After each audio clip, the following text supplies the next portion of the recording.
everybody, my name is Nicole McDavid, and I am a lecturer within the Communication Arts Department.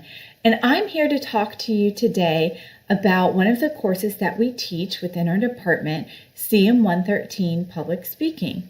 So what I want to talk with you all a little bit about today is one of maybe the lesser known parts of learning public speaking. So what you probably know about public speaking right when I say it is anxiety, right? For many of you, you may be thinking about that.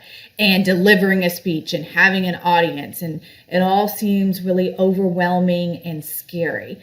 When I teach the public speaking class, and other lecturers in our department teach it as well, what we like to do is break down the different parts of giving a speech so it makes it much more manageable and hopefully a little bit less anxiety inducing.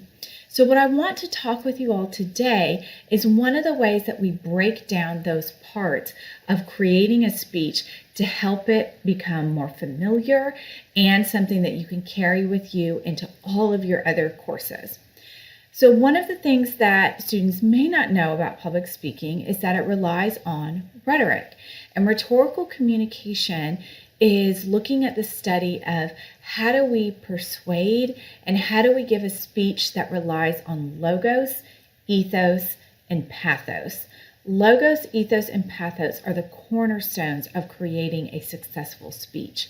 Logos is your reasoning, ethos is your credibility, and pathos is your use of emotional appeals.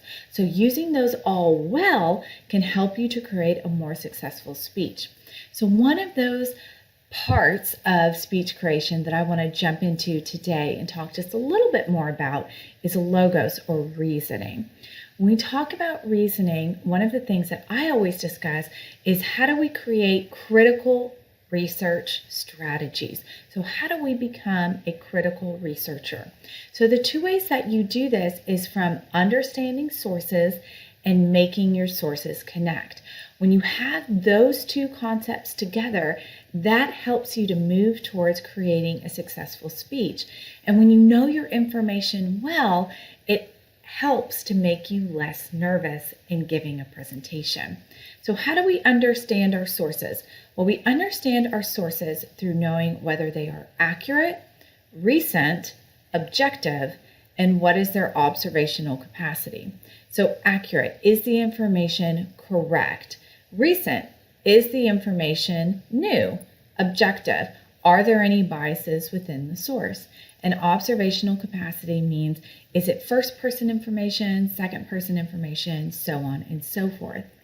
Looking at different sources, a variety of sources, is going to help you create checks and balances of these different things. You may not be able to find a totally objective source, but you can make sure that the facts within that source are correct in accordance to the discussion that that source has about any particular topic by making sure to check other sources that have facts that match up as well. In addition to that, the other thing that we talk about in critical research strategies is making your sources connect. That means that you find what works for your particular speech.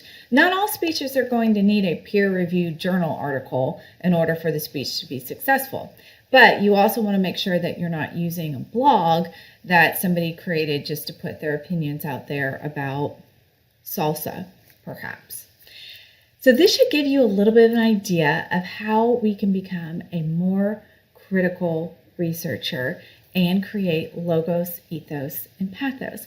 I hope you've gotten a better idea of one of the parts of public speaking. We are so excited to teach you all and have you learn more about public speaking and the art of communication. Have a great day.